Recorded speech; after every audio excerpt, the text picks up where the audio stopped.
Saludos cordiales, amigos y hermanos.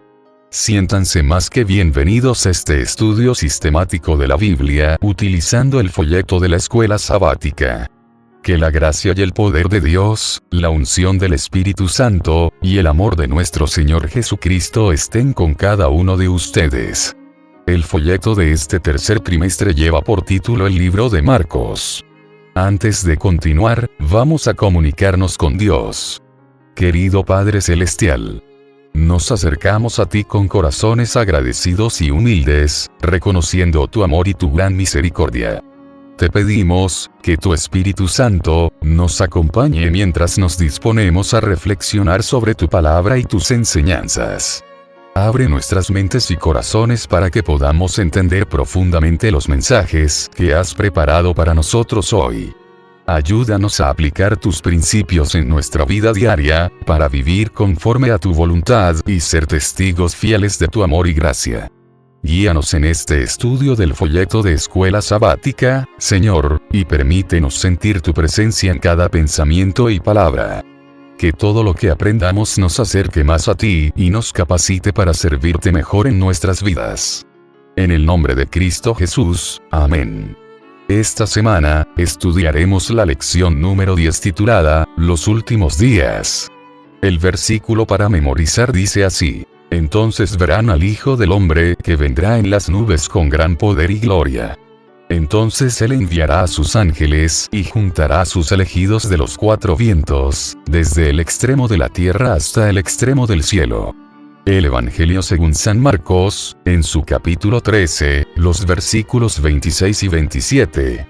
Para hoy lunes, 2 de septiembre, ni una piedra sobre otra. Vamos a realizar la lectura del libro de Marcos, en su capítulo 13, los versículos 1 hasta el 13. ¿Qué dijeron los discípulos en respuesta a la declaración de Jesús acerca del templo y cuál es la relevancia de su contestación? Marcos, en su capítulo 13, los versículos 1 hasta el 13. Dice de la manera siguiente: Al salir Jesús del templo, le dijo uno de sus discípulos: Maestro, mira qué piedras y qué edificios. Jesús, respondiendo, le dijo: ¿Ves estos grandes edificios? No quedará piedra sobre piedra que no sea derribada. Y se sentó en el monte de los Olivos, frente al templo. Entonces Pedro, Jacobo, Juan y Andrés le preguntaron aparte: Dinos, ¿cuándo serán estas cosas? ¿Y qué señal habrá cuando todas estas cosas hayan de cumplirse? Jesús, respondiéndoles, comenzó a decir: Mirad que nadie os engañe, porque vendrán muchos en mi nombre, diciendo: Yo soy el Cristo, y engañarán a muchos. Pero cuando oigáis de guerras y de rumores de guerras, no os turbéis, porque es necesario que así suceda. Pero aún no es el fin, pues se levantará nación contra nación y reino contra reino. Y habrá terremotos en muchos lugares, y habrá hambres y alborotos. Principios de dolores son estos. Pero cuidad de vosotros mismos, porque os entregarán a los concilios, y en las sinagogas os azotarán. Y delante de gobernadores y de reyes os llevarán por causa de mí, para testimonio a ellos. Y es necesario que el Evangelio sea predicado antes a todas las naciones. Pero cuando os lleven para entregaros, no os preocupéis por lo que habéis de decir, ni lo penséis, sino lo que os sea dado en aquella hora, eso hablad, porque no sois vosotros los que habláis, sino el Espíritu Santo. El hermano entregará a la muerte al hermano, y el padre al hijo. Y se levantarán los hijos contra los padres, y los matarán. Y seréis odiados por todos por causa de mi nombre. Pero el que persevere hasta el fin, éste será salvo. Como hemos notado, el complejo del templo era una estructura asombrosamente bella. El historiador judío Flavio Josefo destaca que el pórtico real, del lado sur del complejo, tenía 162 pilares de un diámetro tal que hacían falta 3 hombres con los brazos extendidos y tomándose de las manos para abarcar uno de ellos. Jesús dice que todo será destruido. Una profecía tal, concerniente a esta asombrosa estructura, habrá sin duda sonado al oyente como el fin del mundo. Al ser atraída la atención de Cristo a la magnificencia del templo, cuáles debían de haber sido los pensamientos que guardó para sí el rechazado. El espectáculo que se le ofrecía era bello en verdad, pero dijo con tristeza: lo veo todo. Los edificios son de veras admirables. Ustedes me muestran esas murallas como aparentemente indestructibles. Pero escuchen mis palabras. Llegará el día en que no será dejada aquí piedra sobre piedra que no sea destruida. El deseado de todas las gentes, página 598. Los discípulos quieren saber entonces cuándo se cumplirá la predicción que Jesús ha hecho. Por lo tanto, en Marcos 13, versículo 4, un pequeño grupo integrado por Pedro, Santiago, Juan y Andrés le pregunta acerca del momento exacto. Quieren saber cuándo sucederán todas estas cosas y cuál será la señal que indica que están a punto de ocurrir. Lo que resulta llamativo en Marcos 13, los versículos 5 hasta el 13, es que Jesús dedica la mayor parte del tiempo, no a describir la caída de Jerusalén, sino a anunciar a sus discípulos acerca de lo que pueden esperar mientras cumplen su ministerio de establecer la iglesia cristiana.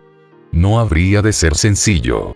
En verdad, serán perseguidos, encarcelados y, algunos de ellos, ejecutados.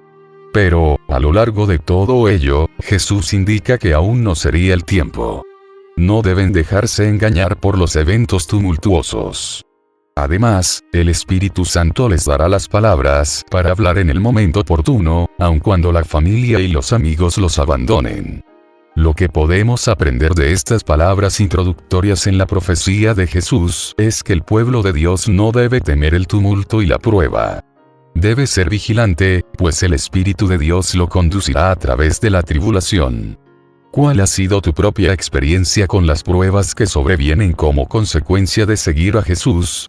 Si no has tenido ninguna, podrías tal vez necesitar preguntarte si estás en verdad siguiéndolo. En estos momentos pasamos a los comentarios del espíritu de profecía referente a la lección de hoy, lunes 2 de septiembre, que lleva por título: Ni una piedra sobre otra. Los discípulos se habían llenado de asombro y hasta de temor al oír las predicciones de Cristo respecto de la destrucción del templo, y deseaban entender de un modo más completo el significado de sus palabras. Durante más de 40 años se habían prodigado riquezas, trabajo y arte arquitectónico para enaltecer los esplendores y la grandeza de aquel templo. Herodes el Grande y hasta el mismo emperador del mundo contribuyeron con los tesoros de los judíos y con las riquezas romanas a engrandecer la magnificencia del hermoso edificio. Con este objeto habíanse importado de Roma enormes bloques de preciado mármol, de tamaño casi fabuloso, a los cuales los discípulos llamaron la atención del maestro, diciéndole: «Mira qué piedras, y qué edificios». Marcos 13, versículo 1.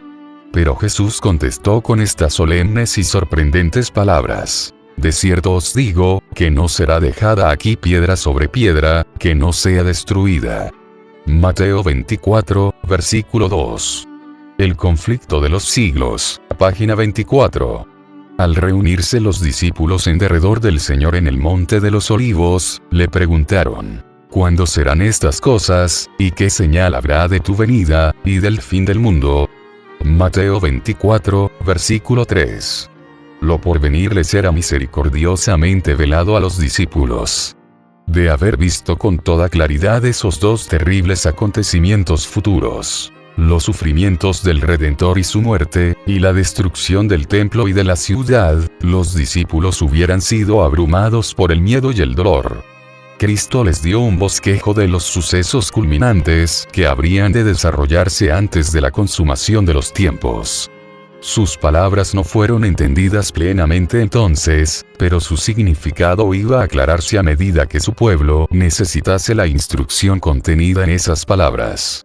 La profecía del Señor entrañaba un doble significado. Al par que anunciaba la ruina de Jerusalén, presagiaba también los horrores del gran día final. El conflicto de los siglos, página 25. Jesús dijo: «Entonces os entregarán para ser afligidos, y os matarán, y seréis aborrecidos de todas las gentes por causa de mi nombre. Y muchos entonces serán escandalizados. Y se entregarán unos a otros, y unos a otros se aborrecerán. Todo esto lo sufrieron los cristianos. Hubo padres y madres que traicionaron a sus hijos e hijos que traicionaron a sus padres. Amigos hubo que entregaron a sus amigos al Sanedrín. Los perseguidores cumplieron su propósito matando a Esteban, Santiago y otros cristianos. Mediante sus siervos, Dios dio al pueblo judío una última oportunidad de arrepentirse. Se manifestó por medio de sus testigos cuando se los arrestó, juzgó y encarceló. Sin embargo, sus jueces pronunciaron sobre ellos la sentencia de muerte. Eran hombres de quienes el mundo no era digno, y matándolos, los judíos crucificaban de nuevo al Hijo de Dios. Así sucederá nuevamente. Las autoridades harán leyes para restringir la libertad religiosa. Asumirán el derecho que pertenece a Dios solo. Pensarán que pueden forzar la conciencia de que únicamente Dios debe regir. Aún ahora están comenzando, y continuarán esta obra hasta alcanzar el límite que no pueden pasar. Dios se interpondrá en favor de su pueblo leal, que observa sus mandamientos. El deseado de todas las gentes, página 583.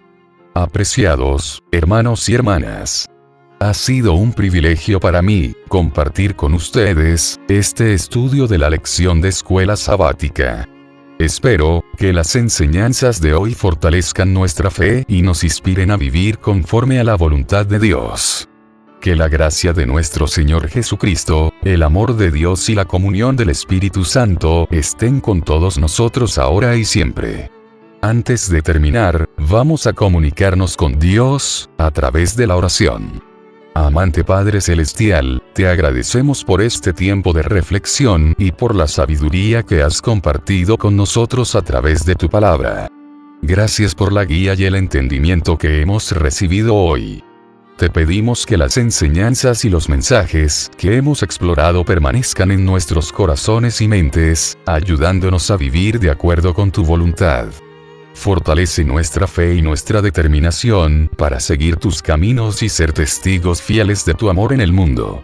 Danos la fuerza y el coraje para aplicar lo aprendido en nuestra vida diaria y para compartir tu verdad con aquellos que nos rodean. Que todo lo que hagamos refleje tu amor y tu gracia. Nos despedimos de ti, pero jamás de tu presencia, confiando en tu guía continua y en tu cuidado. En el nombre de Jesús, nuestro Salvador. Amén. Que Dios les bendiga.